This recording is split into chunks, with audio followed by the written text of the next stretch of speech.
en tiempo real, con todas las situaciones en tiempo real. Así que, ¿ahí estás? ¿Esto? Bien. Entonces, Rafa, te voy a poner a prueba, ¿sí? Como siempre.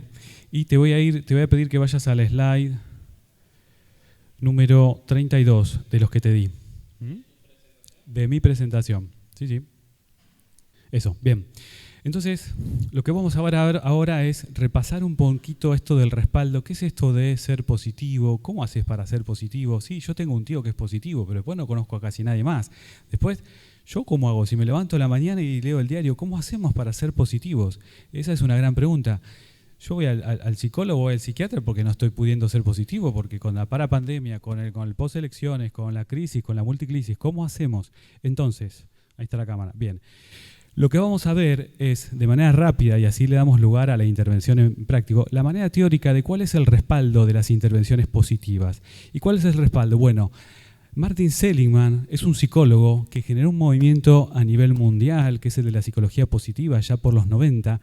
Martin Seligman decía, y sus orígenes no son actuales, sino que se remonta a Aristóteles, se remonta a las culturas antiguas, ¿sí? En donde él lo que hizo fue revisar todas las virtudes y todos los conceptos y todos los valores de todas las civilizaciones y filosofías más importantes de la humanidad y armó un listado que se llama Vía 70, que es un listado de las fortalezas y virtudes que tenemos las personas, ¿sí? Eso lo pueden buscar por internet, pero básicamente de alguna manera se establece y se verifica que así como hay un manual de depresión, así como hay un manual de ansiedad, hay un manual de felicidad y uno dice, ¿qué me estás diciendo? Sí, hay un manual de felicidad con mucha evidencia, con un respaldo en científico, con muchísimos papers detrás y que generó, a partir de estos trabajos financiados por universidades, generalmente de países sajones, que tienen salud pública y que buscan respaldar las acciones a partir de evidencia concreta. Porque dicen, vamos a prevenir, pero esto que me sirva, dicen. ¿Ok? Entonces ahí aparece la psicología positiva, que enfoca en la prevención, que enfoca en sociedades felices, en individuos felices. ¿Bien? Entonces, Martin Seligman, como dije, en los años 90, no viene a desplazar ninguna línea teórica, sino que complementa y enlaza con casi todas las líneas de psicoterapia que existen, ¿sí? Y básicamente el trabajo subyace en esto de tener una vida más plena. ¿Cuál es el objetivo? A veces, por supuesto, es dejar de estar mal o mejorar, pero también es cómo hacer para estar mejor. Si pasamos a la siguiente, vamos a hablar del modelo PERMA, que es el modelo de la felicidad de Martin Seligman. Hoy te voy a tener así, Rafael, ¿no? ¿Qué te pensás? ¿Que te vas a descansar? No, no. Entonces, resiliencia. Entonces, modelo PERMA, excelente. El modelo PERMA es el modelo de la felicidad. Está en inglés, pero se los traduzco. PERMA son 5 elementos en los cuales se basa, ¿sí? Con todo este fundamento teórico, la búsqueda de la felicidad y el trabajo activo, porque la felicidad no es algo que te llega porque ganaste el PRODE o te llega porque justo pasó algo que querés. Sí, puede suceder, y que venga, pero cuando no viene hay que ir a buscarlo. ¿Y cómo hay que ir a buscarlo? Bueno, PERMA, emociones positivas, ¿sí? Trabajar las emociones positivas, trabajemos nuestras emociones positivas, las ponemos en evidencia y las trabajamos. Y cuando vienen las emociones negativas, las aceptamos y las soltamos. Vinculación, relationship, esta conectividad, esto que nos hacía tanto falta en la pandemia, estar conectados, estar enganchados, ¿sí? Con las personas, familiares, amigos, etc. ¿Sí? Relationship, relaciones, la vincularidad humana, ¿sí?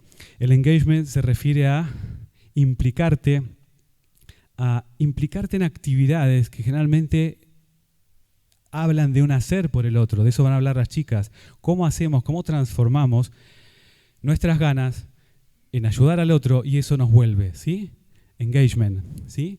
Meaning, significado. Estamos hablando de los 5 elementos del modelo PERMA de felicidad de Martin Seligman. Cuando hablamos de meaning, significado, es y yo estoy acá, me duele acá, y yo con mis cosas, mis problemas, y mi ombligo. Y nos salimos de eso, el meaning, es decir, bueno, hay algo más importante que nosotros, eso que es más importante que nosotros y con lo cual puedo contribuir, me va a dar una energía, un sentido, y eso está demostrado, no es una cuestión que digamos acá simplemente porque estamos banalizando, no, está demostrado que la implicación social da mayor sobrevida, la implicación social propone hay una cantidad de papers y de investigaciones que eso nos da conexión y mejora de nuestra calidad de vida. ¿Bien? Y me falta el uno, es accomplishment, que es poner en valor nuestros propios logros, por pequeños que sean. A mí me hubiera gustado que las cosas fueran así, que las cosas fueran así. Bueno, pero ¿por qué no ponemos en valor lo que tenemos hoy? Hoy estamos acá, estamos aprendiendo, estamos compartiendo. Tenemos acá referentes que nos van a hablar y muy bien de cómo poner todo esto en acción. Así que, sin más, yo hago esta breve introducción y sin más, le voy a dar la palabra. Me voy a poner ahí, así les leo el currículum, porque todas tienen su currículum. Bien. ¿Quién arranca, chicas? Bien. Vamos a empezar. Tiki tiki, anteojitos. Bien. Vamos a empezar presentando a la licenciada en psicología, Marisa Misicchia. ¿Digo bien? Bien. Misicchia. Alessandria, bien. Misicchia, profesional con sólida formación en neurociencias, especialista en psiconeuroendocrinología del estrés, instructora de mindfulness. ¿Quién escuchó alguna vez de mindfulness? Algunos, bastantes, bien. Training, me vas a corregir, trainer, teacher certificada, profesora entrenada y certificada del programa Mindfulness Self-Compassion, un concepto muy interesante, mindfulness y autocompasión. ¿Qué tanto nos perdonamos a nosotros mismos? ¿Qué problema, qué problema, ¿no? O qué buen objetivo, vamos a traducirlo. Vamos a hablar de eso. Bien, del programa del Centro de Mindfulness Self-Compassion, con unos expertos que menciona ahí. Speaker internacional en la TAM en temas de bienestar en Brasil, Chile, Perú, México, Colombia y aquí en Argentina. Y ha intervenido en evaluaciones y trainings en idioma portugués. O sea que es muy interesante esta charla. Me encanta que estés acá, Marisa, realmente. Es un gusto que estés acá con nosotros. Y es founder y CEO de Compasivamente y de la consultora Marisa Misicchia. Gestionamos talentos. Amplia trayectoria en el ámbito clínico, organizacional, ex docente de posgrado de la UBA y de la UNR, Rioja. Y acá. Entonces, le damos un aplauso de bienvenida y agradecimiento por estar. Bueno, muchas gracias, Hernán. Muchas gracias a todos los presentes, a Global Psi por la organización de este maravilloso evento, a la Universidad Nacional de La Plata, tan prestigiosa. Los psicólogos es como que la tenemos allá arriba. Así que, allá. Ahí. Bueno, ya me voy a ir habituando. Y bueno, muchas gracias a ustedes y bienvenidos a esta charla. Mi aporte es para hablar un poquito acerca de la compasión y la autocompasión en los profesionales de la salud, ¿sí? En general, cuando hablamos de compasión, por ahí tenemos una idea que por ahí puede tener que ver con la lástima, con la pena. Sin embargo, es una habilidad, yo diría, que nos inviste de manera positiva, porque estamos en la mesa de intervenciones positivas, y que también se puede entrenar. Y vamos a definir un poquito de qué hablamos cuando hablamos de compasión. En primer lugar, tendría que ver con el anhelo de que todos los seres sintientes estén libres de sufrimiento. Eso por un lado. Por otro lado, el deseo intencional de prevenirlo y aliviarlo, ¿no es cierto?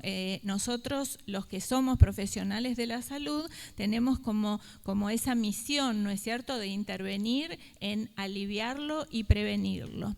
Y incluimos también un concepto que es muy interesante, que se llama humanidad compartida, que tiene que ver con que tanto en relación al sufrimiento como en relación a las emociones positivas, sintonizamos de manera conjunta, es decir, que vieron que a veces cuando estamos tratando con pacientes o a veces a nosotros mismos nos pasan estas cosas de que esto me pasa a mí, ¿por qué me pasa a mí? ¿No le pasa al otro? ¿No es cierto? No, este concepto de humanidad compartida nos hace resonar con los demás y saber que a todos nos pasan cosas similares.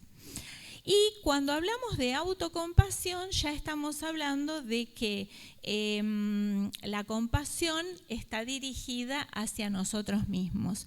Y es algo muy importante en los profesionales de la salud, que estamos muy en contacto con personas que por ahí sufren, ser compasivos con nosotros mismos, trabajar estabilidad en nosotros mismos. Así que bueno, mi intención es presentarles dos modelos teóricos. Uno es el de la terapia centrada en la compasión, que la desarrolló el psicólogo británico Paul Gilbert. Y él nos plantea 3 sistemas de autorregulación emocional que son sumamente interesantes. Vamos a hablar, cada uno está, digamos, señalizado con un color y después los voy a invitar a que piensen en ustedes mismos cómo están en relación a cada uno de estos sistemas, ¿sí? El primero del que vamos a hablar, porque esto no es como que tienen, estos como que coexisten y se retroalimentan todo el tiempo. Entonces, vamos a hablar en primer lugar del sistema rojo, que es el de amenaza y defensa. Está relacionado con la necesidad de lucha, huida, seguridad, protección. Está relacionado con las emociones como el miedo, la ira, la inseguridad, la ansiedad, muy de la mano del estrés. Por lo tanto, las hormonas que se generan son la adrenalina y el cortisol, y cuando tenemos este sistema como hiperactivado, vamos a estar con este estado como de alerta máxima 4, ¿no es cierto? Ahora, lo interesante es que este sistema no solo se activa o se hiperactiva frente a peligros reales, sino que muchas veces esos peligros nos los imaginamos adentro de nuestras mentes. Y lo que nos sucede es exactamente lo mismo, ¿no es cierto?, a nivel, digamos, físico y psicológico. Entonces, es muy importante tener en cuenta, tanto en nosotros mismos como en los pacientes que nosotros tratamos, cómo está este sistema. Si está hiperactivado, si está más regulado. Y en relación a los profesionales de la salud, es importante mantener este sistema regulado, porque nosotros somos como co-reguladores de nuestros pacientes, ¿no es cierto? Entonces, es muy importante ser conscientes de cómo está cada uno de nuestros sistemas. Yo les diría momento a momento, porque siempre van cambiando, ¿no?, de acuerdo a los sucesos externos o de acuerdo a lo que nos esté pasando por nuestras mentes. Ahora, ninguno de estos sistemas es ni positivo ni negativo, es como que se hiperactiva o se achica, ¿no es cierto? En el caso de este sistema es importante mantenerlo regulado. Para la regulación ya vamos a ver qué utilizamos. Ahora, también vamos a considerar algo muy importante, y que gracias a este sistema seguimos con vida, ¿no es cierto? Porque nos ha permitido como seres humanos defendernos de todos los peligros y todas las situaciones del mundo que ha venido cambiando, ¿no?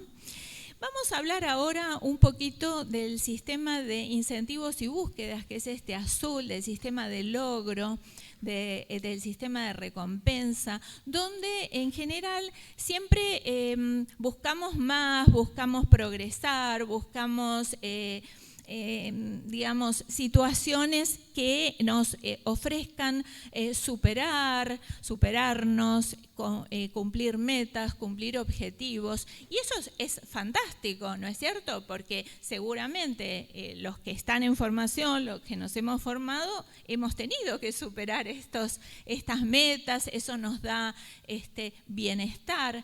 Ahora, ¿qué pasa cuando este sistema que también está regulado con la hormona de la dopamina, se desregula para arriba o para abajo. Cuando se desregula para arriba, estamos en una situación en la que siempre estamos como buscando más, nada nos alcanza. ¿Y qué puede pasar? Podemos entrar en obsesiones, podemos entrar en compulsiones, ¿sí? Y entonces este sistema como que se desregula, se hiperactiva. ¿Y qué pasaría, por el contrario, si este sistema está chiquitito? Por ahí no tenemos la suficiente motivación, por ahí no tenemos la suficiente energía. Por ejemplo, en una depresión lo encontraríamos por ahí un poquito más achicado. Entonces, por ahí, en ese caso, de lo que se trata es de regularlo para arriba, ¿no es cierto? Y por suerte tenemos este último sistema, que es el verde, último en la medida en que los voy nombrando, pero que es justamente el de afiliación, que nos conecta también con la calma. Entonces, este sistema tiene que ver con la calidez, con la empatía, con la amabilidad, con la posibilidad de sentirnos seguros, de que no tenemos que cumplir con nadie. Y esto muchas veces nos lo generan figuras seguras para nosotros, las que tendrían que ver con el apego seguro, ¿no es cierto? Entonces, cuando activamos intencionalmente, diría yo, este sistema, las hormonas que se generan son la oxitocina, que están bastante relacionadas con la calma, pero también con una sensación de mayor felicidad. Entonces, este sistema, el verde, justamente es el que nos permite como regular los otros dos, ¿no es cierto? Entonces, si estamos desbalanceados en alguno de los otros dos, activar en nosotros la calma, la autorregulación, por ahí sentirnos seguros y a salvo, muchas veces por la presencia de un otro seguro. Vieron que los bebés cuando, qué sé yo, por ahí están con un berrinche, se ponen en el pechito de la mamá y se calman. Esto es porque somos mamíferos, somos humanos. Ahora, para que el bebito se pueda calmar, la mamá tiene que estar regulada, si no la mamá no lo calma, ¿no? Y en ese sentido me parecía interesante presentarles este modelo, porque para los profesionales de la salud es muy importante nosotros estar regulados cuando tenemos que atender, ¿sí? Y también ser lo suficientemente compasivos como para tolerar la desregulación del otro, ¿no es cierto? Porque nosotros de alguna manera nos tenemos que disponer como para tolerar estas desregulaciones y ayudar a que estos sistemas se puedan regular. Entonces, no sé si tienen ganas de intervenir, me gustaría preguntarles por ahí si alguno se anima a pensar en qué color tendría agrandado en este momento de la vida, de la profesión, del entorno. Con el rojo, con el de amenaza, el de tensión, alarma. Claro. Bueno, con la ira, bueno.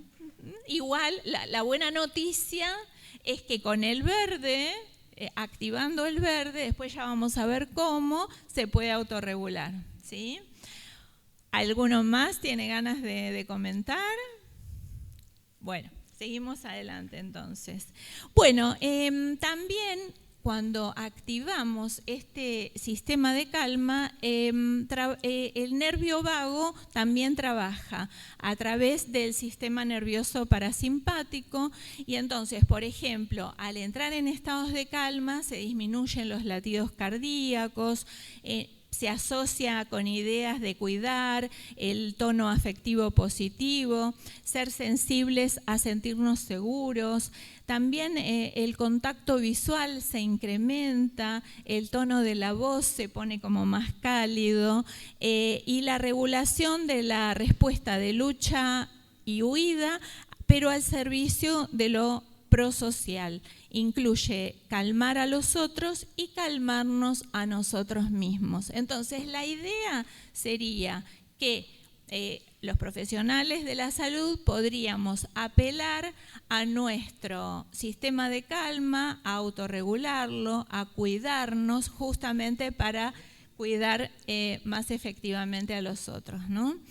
Y con respecto, esto se desprende, ¿se acuerdan que les decía de Paul Gilbert, que tiene un modelo terapéutico que se llama terapia centrada en la compasión, que justamente nos ayuda a la autorregulación emocional? Y los objetivos tienen que ver con desarrollar las habilidades compasivas.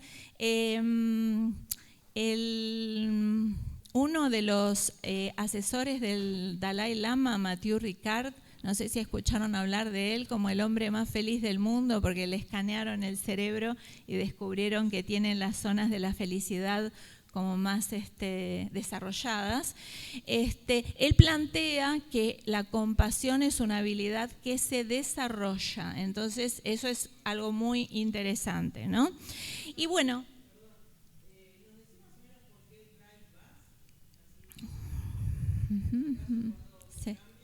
¿será el 4? Después de los 3 círculos. Después del anterior que estaba el que... Ah, bueno. ¿Cómo les avisamos? Bueno. Les digo, pasamos al siguiente. Uno más. Uno más. Objetivo general. Ahí. Ah, perfecto. Bueno, entonces, la idea de este tipo de terapia, más allá de los objetivos de este modelo terapéutico, a mí me interesaría como pensarlo en nosotros mismos, ¿sí? Es decir, si nosotros desarrollamos nuestras habilidades compasivas cuando tenemos que tratar a otros, cultivar nuestro yo compasivo, ¿sí? Y para ir cerrando, voy a hablar un poquito acerca de lo que se llama la fatiga empática, que hay una diferencia entre lo que sería la empatía y la compasión. Entonces, nosotros como seres sociales y a través de las neuronas espejo resonamos con el otro, tanto en lo positivo como en lo negativo. Ahora, ¿qué pasa cuando resonamos empáticamente con el dolor? Sufrimos por ahí igual que la persona que lo está experimentando. Es como que hay una suerte de contagio emocional.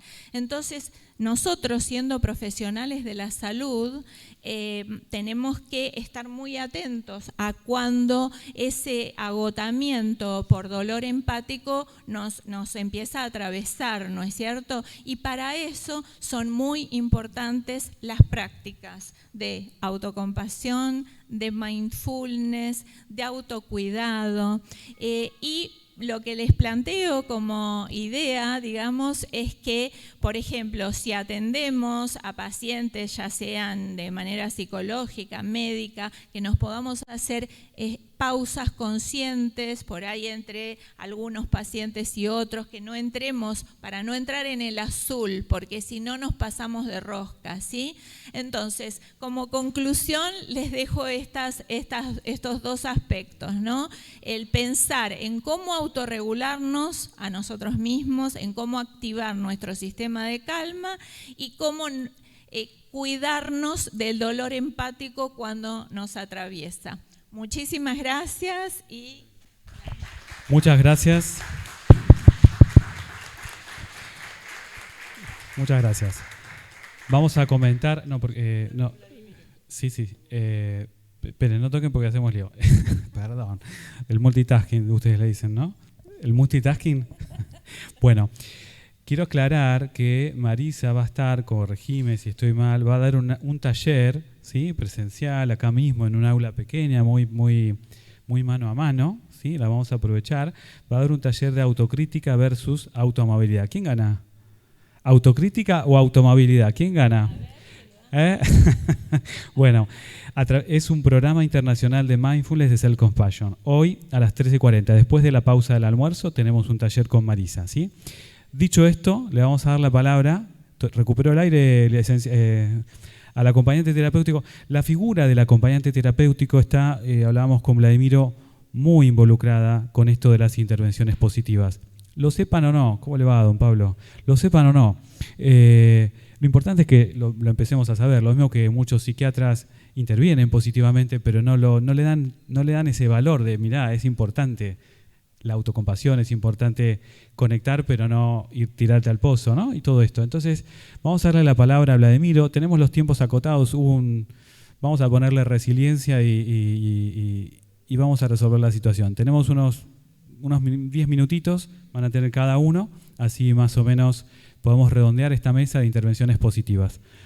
Vladimiro, te doy la palabra. Abrazo grande. ¿Qué tal? ¿Cómo están? Bueno, muchas gracias por la invitación, un gusto poder estar esta mañana con ustedes. Y hablando un poco también con el doctor Alessandria, que nos conocemos hace mucho tiempo, los acompañantes terapéuticos al doctor Alessandria le debemos muchísimo, sobre todo nuestra formación, la formación oficial del acompañamiento terapéutico fue traccionada por el doctor Alessandria, cosa que nosotros como profesionales vamos a estar agradecidos toda la vida. Además de permitirnos trabajar en espacios interesantes dentro de la práctica del acompañamiento terapéutico, hablamos siempre y hoy surgió como una especie de disparador. A nivel mundial, en muchos espacios se habló siempre de quién cuida al que cuida, ¿no? Cómo la construcción cotidiana de ese estar al lado del padeciente, si se quiere, va como constituyendo en nosotros mismos una especie de carga, y siempre la pregunta se fue construyendo a partir de ese concepto de quién cuida al que cuida. Hoy por hoy en el mundo también, hace poco tiempo escribí un artículo en una revista acerca de que no quién cuida al que cuida, sino cómo nos cuidamos los que cuidamos, ¿no? El concepto de comenzar nosotros desde nuestro propio espacio a comenzar a cuidarnos cotidianamente. Y en ese artículo estructuraba como 3 pilares del autocuidado o de la construcción de ir reforzando cotidianamente al que cuida, sobre todo porque los conceptos del cuidado trabajan o traccionan a partir de esa cotidianeidad y de esa idea de extranjería. Los que cuidamos vamos siempre a otro lugar, ¿no? La persona va al consultorio del médico, va al consultorio del odontólogo, va al consultorio del psicólogo, pero el que cuida es quien va a esa casa, donde se ejerce, si se quiere, esa especie de dolor, y donde todo lo que circunscribe al concepto del que va a cuidar es todo demanda. ¿Cómo hacemos los que cuidamos, los acompañantes terapéuticos, los cuidadores, que hoy por hoy hay muchísima demanda acerca de eso, sobre todo por el gran envejecimiento poblacional que existe, la otra percepción que hay acerca de la discapacidad o la diferencia? Los acompañantes terapéuticos, que es mi expertise sobre todo, hay una demanda impresionante con respecto a eso. Y hay acompañantes terapéuticos que tienen 5 pacientes por día.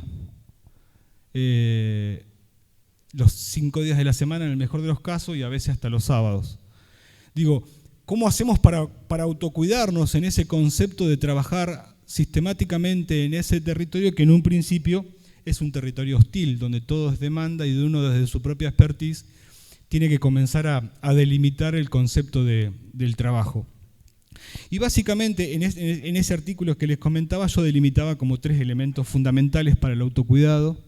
Uno de ellos es la supervisión, hablar entre pares, pero hablar entre pares que sepan de lo que estamos hablando, que haya una circulación de la palabra.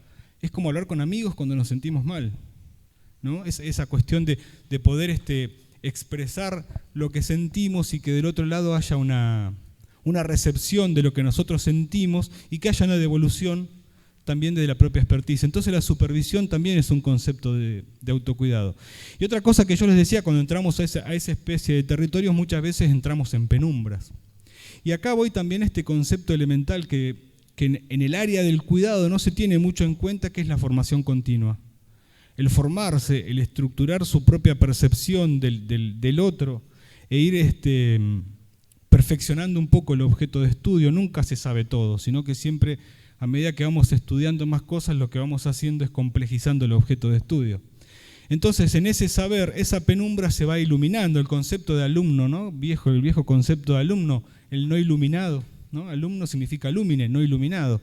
Entonces, a partir del saber, comenzar a iluminarse uno para poder iluminar ese recorrido y que ese estar no sea tan pesado, ¿sí? Que esté apuntalado con el concepto de la representación de esa supervisión y por el concepto del saber. Y otro concepto de autocuidado que hay en el acompañamiento terapéutico, sobre todo es esto: sentarse a charlar, a hablar de lo que sabemos, a poder contar lo que cotidianamente pasa para que el otro pueda incorporar lo que a nosotros cotidianamente pasa y haya una especie de devolución. Básicamente lo que hablábamos en ese artículo era cómo distribuir la carga, ¿no? Ese concepto, mal empleado el concepto de carga, si se quiere, pero ese concepto cotidiano de ir a 5 lugares diferentes, a enfrentarse con 5 dolores diferentes, con 5 demandas diferentes, con 5 posesiones diferentes de lo que implica el cuidador, distribuir un poco la carga con eso de comentar, de contar, de reforzar, comenzar a pensar en uno y hacerse el tiempo de uno, talleres de lectura. Esta cuestión del mindfulness, que es algo fantástico de poder hacer como una especie de cable a tierra, que esa persona que corre de un lado a otro en lo cotidiano no tiene el tiempo necesario para poder interpelarse. Entonces la respuesta a eso, ¿quién cuida al que cuida? Básicamente podemos delimitarlo es en nosotros mismos, comenzar a construir esa especie de autocuidado, de autopercepción del daño que nos produce esa cotidianeidad de andar corriendo para todos lados, de que no haya un lugar de descarga de eso que vamos absorbiendo cotidianamente. Sobre todo el cuidador, desde la formación, esto lo hemos hablado muchas veces con Hernán también participó en estas formaciones, no existe el concepto del autocuidado. Nadie nos enseña a cuidarnos. Nadie nos enseña qué hacemos con todo eso que vamos como atrayendo cotidianamente, que es ni más ni menos que estar con el dolor del otro, ¿sí? Pero más del dolor del otro, con la percepción del dolor del otro. Nosotros los acompañantes terapéuticos siempre respondemos a un llamado y es: necesito un acompañante terapéutico para mi hijo. Y no mi hijo necesita un acompañante terapéutico. Entonces en esa demanda se produce una descarga ilimitada de cuestiones que el acompañante terapéutico, primero, si no sabe o si no tiene la sapiencia necesaria, se desvive por cumplir esa demanda. Segundo, si no supervisa, no hay un coto, una representación del afuera para poder estructurar y poner un freno a eso. Y tercero, si nosotros no comunicamos lo que hacemos cotidianamente, se nos va constituyendo como una especie de carga. Y ese trabajo termina siendo un trabajo forzado o forzoso. Entonces, la respuesta a esto, y casi con el tiempo, es: ¿cómo hacemos para autocuidarnos? Lo que cuidamos es representarnos, agruparnos, hacer estas especies de circulación de la palabra, pero a su vez ir a otro profesional que nos ayude, como hoy este taller de mindfulness, que el mindfulness en el mundo se está utilizando en las personas que utilizan el cuidado, en lugares, ¿cómo decirlo?, hasta impensados. Yo le contaba al doctor Alessandría que no hace mucho tiempo estuvimos en un congreso en Bangladesh. El mindfulness en Bangladesh, la India, en países asiáticos, para las personas de autocuidado, se establecen hasta como una especie de imposición, ¿no? Está mal dicho imponer a alguien que vaya a esos espacios, pero sí hay como una regla general. Dentro de la supervisión también está como algo cotidiano estos espacios de representación y a su vez también estos espacios de circulación de la palabra. En América Latina, lamentablemente, las personas que cuidan también tienen como cuestiones aparte que tienen que ver con el salario, con las representaciones de otras cuestiones que uno se lo plantea a un acompañante terapéutico que tiene 5 trabajos, decirle hace mindfulness. Bueno, es irreproducible por ahí las respuestas que uno puede empezar a hacer, pero es irreproducible hoy y es impensado hoy porque desde la formación no se le impone al profesional esa necesidad del autocuidado, ¿sí? Hay 32 materias en la formación de la Tecnicatura Superior de Acompañamiento Terapéutico. Ninguna de esas materias habla del acompañante terapéutico. Todas hablan de la labor que cumple el acompañante terapéutico. Nadie nos enseña a nosotros como profesionales de la salud a cuidarnos nosotros, que es nuestro propio elemento, el trabajo y lo cotidiano, ese ir, cómo cuidarnos de ese ir cotidianamente a otro lugar. Entonces quiero dejar como corolario esta mesa, comenzar a agruparnos para no hablar tanto del acompañamiento terapéutico, sino más bien del acompañante terapéutico, ¿sí? La profesión está por demás demostrada de su efectividad y la profesión, si se quiere, es algo inerte que siempre va a estar ahí. Ahora, cuerpos tenemos uno solo, los acompañantes terapéuticos somos uno solo. Y si no empezamos a cuidarnos, el acompañamiento terapéutico termina siendo una máquina de picar carne para los acompañantes terapéuticos. Comenzar a agruparnos para poder empezar a pensarnos nosotros y hablar del acompañante terapéutico me parece que es el paso fundamental. Digo acompañante terapéutico como cualquier otro profesional del cuidado, ¿sí? Nuestra fundación ahora estamos dando un curso de cuidadores gerontológicos en 5 lugares de la provincia de Buenos Aires con un programa que baja el Ministerio de Trabajo de la Nación. Seguimos en la misma, nadie habla del cuidador. Todos hablan de la tarea del cuidador, nadie les habla a esas personas que ni siquiera les exigen un secundario. Digo, hay también como una cuestión apremiante de una necesidad también del trabajo por el trabajo mismo, sin haber una descarga de ese propio trabajo, sin haber un lugar donde nosotros podamos ir a hablar de ese propio trabajo. Yo siempre celebro estos espacios y siempre sigo al doctor Alessandria porque tiene estos espacios y creo que el concepto de lo positivo, como él decía, el acompañante terapéutico desde modelos de prevención y un montón de lugares ejerce estos espacios de la psicología positiva, la psiquiatría positiva y lugares donde nosotros tenemos que comenzar a revisitar sin separarnos de otros lugares que nos son fundantes, pero sí empezar a recorrer espacios nuevos y novedosos. Yo les agradezco mucho el tiempo y la escucha y la espera. Muchas gracias.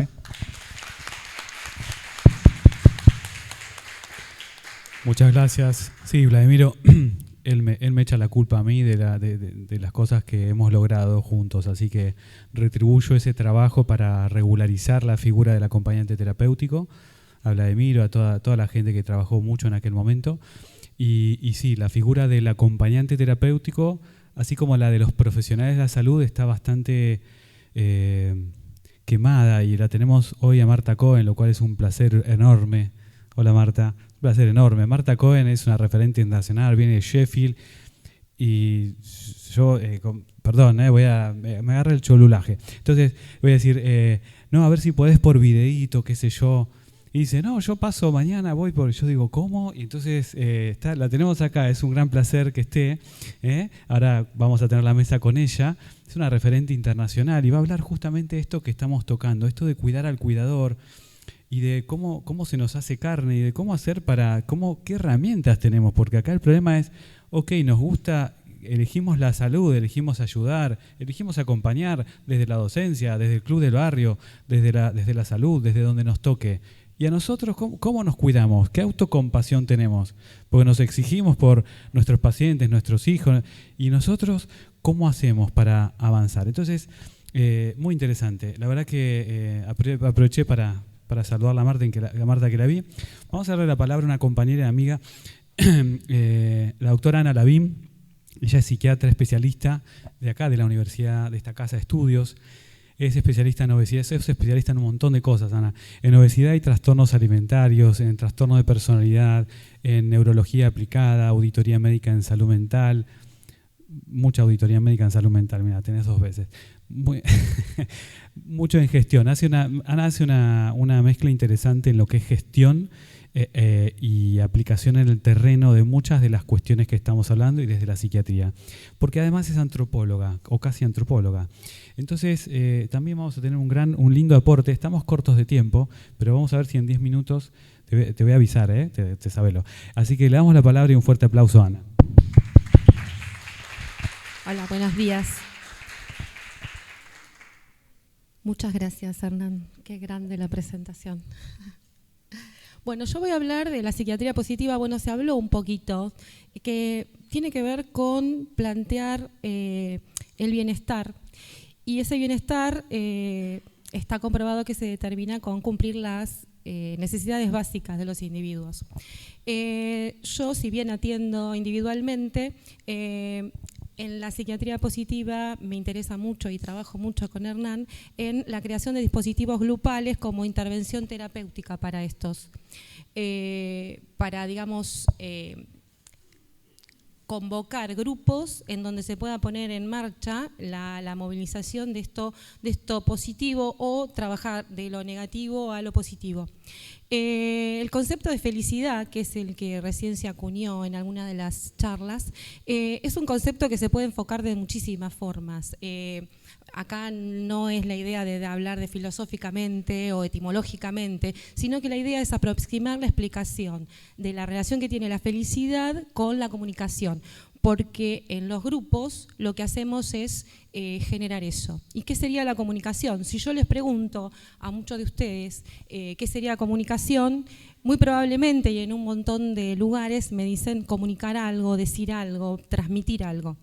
Pero si yo les pido a alguien, que recién decían acá que hablaba inglés, portugués, alguna palabra y la ponemos en un idioma X, eso no sería comunicar.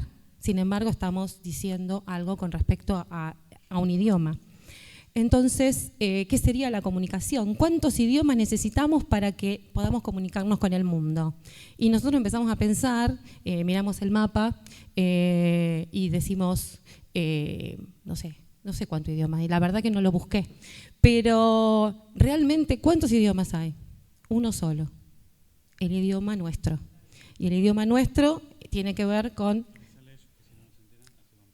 Claro, no sé en qué diapositiva va. Sí, en el tuyo, en el mío, en el propio, que puede ser comunicación verbal, puede ser con el idioma que me quiera comunicar o puede ser una comunicación corporal. Ahí está. Bueno, hay 90, miren, lo busqué, son 90 los idiomas. Alemán, japonés, checo, zulu y si quiero podemos seguir adelantando. Pero bueno, el más importante es el tuyo. Para hablar de la comunicación, yo elegí el modelo de Palo Alto, que es el que la Universidad de California, en donde la comunicación tiene que ver con un proceso, es un modelo, antes lo teníamos en la escuela y era estático, ahora es un modelo muy que pasa de uno a otro, tenemos receptor, el mensaje, el que transmite y se va trasladando, ¿no? El receptor después es el que comunica y hay un mensaje que puede ser que lo entendemos, aunque no sea el mismo idioma, y en el medio está la cultura, ¿no? Todo esto que nos hace ser quienes somos. Bueno, yo ahí, el de Palo Alto, si lo quieren investigar, es re interesante.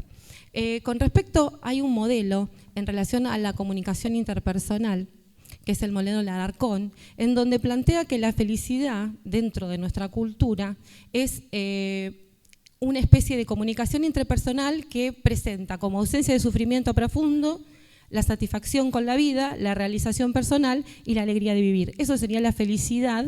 Y la felicidad no la vivimos solo, la felicidad la compartimos, la transmitimos. No es que somos felices y nos quedamos nosotros con la felicidad y la llevamos para adentro, no. La idea es transmitirla, es compartirla. Entonces, hay un modelo de Casio, de Frisch, que da las estrategias para que en la comunicación podamos lograr esa felicidad o presuponen cómo lograr la felicidad.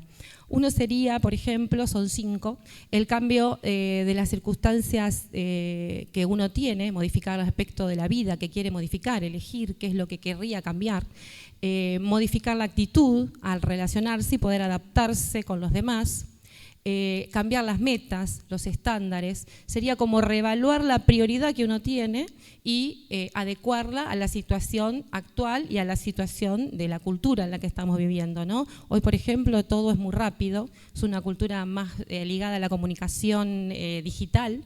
No es lo mismo que la cultura cuando yo era chica, por ejemplo, en donde todo se transmitía más oralmente. Hoy hay grupos de WhatsApp, hay grupos de lo que quieran y los chicos son los que usan más esto. Y después el incrementar la satisfacción, buscar y enfocarse en las áreas que se pueda colaborar con un otro, que es lo que hablaba un poquito recién Vladimir, y eso hace que esa felicidad que uno tiene la pueda transmitir y el otro pueda también ser feliz en ese ida y vuelta de la comunicación. En mi práctica diaria yo lo que hago es crear grupos que puede haber en personas que no tienen un sentido positivo. Yo tenía un paciente que decía, que ahora lo van a ver porque él me prestó su historia, que él decía que yo ponía dentro de una olla y hacía un puchero y metía todas las cebollas, todas las verduras que había, y de ahí revolvía y me regodeaba viéndolos a ellos comunicarse. Entonces, los objetivos de lo grupal es ver cómo evoluciona la construcción individual del paciente, pero en grupo. Se identifica lo negativo de cada individuo y se intenta ver cómo hace para que lo transfiera a una posición positiva. Por ejemplo, donde se detecta la negatividad, se busca de eso la parte, digamos, llena del vaso, una situación fea, siempre se ponen ejemplos disparadores en el grupo y la idea es buscar la parte llena del vaso, como puede ser desde una pérdida o cualquier situación en donde vemos cuál es la ganancia de esa situación. Buscamos emociones y las transmitimos, ya sea tristeza, alegría, el enojo, lo ponemos en palabra y lo vamos vinculando con ese otro y el otro va pudiéndole transmitir que ve de lo que uno siente. Bueno, acá hay un montón de criterios, es un señor Forsyth que genera, es lo que yo armo en estos grupos, la comparación social, que es, digamos, tomar personas que tienen experiencias similares, que sería lo de meter en la olla todas las verduras, y buscar las actitudes y las creencias de los individuos y ponerlas en juego para tratar de promover la sensación de bienestar. Después está el aprendizaje social, ellos aprenden a ver cómo se ven en una sociedad, o sea, en ese micro, digamos, la muestra pequeña de sociedad que es un grupo, ver cómo los demás lo ven. A partir de ahí empieza el autoconocimiento, conocerse funcionando en sociedad y después la influencia que eso tiene para con los otros, ¿no? Cómo soy yo y qué hago y cómo me planto, qué le provoco a ese otro, ¿no? Para después evaluarlo como si fuese un espejo y decir si esto está bien presentado o no y poder trasladarlo a la sociedad en general, ¿no? A mi familia y a otros grupos. Y después la provisión social, cuando este estrés emocional, digamos, cuando las personas están mal, tienden a resolverlo en grupo, ¿no? Entonces es como que el grupo en sí se siente, la persona dentro del grupo se siente apreciada, segura, expresa sentimientos, aprende a cuidar a otros y es un poco más feliz. Esa es la idea de lo grupal, aprender a ser feliz, y este es mi paciente, que él entró al grupo no para ser quien fue después, sino para no parar el tren con el pecho, como decía él, y terminó cambiando físicamente, o sea que también se puede traducir en algo externo, ¿sí? Este es el paciente que decía que yo metía las ollas, me prestó su foto y su historia. Bueno, y termino y agradezco con la foto de mi último grupo, una excavación arqueológica en donde yo fui feliz. Gracias.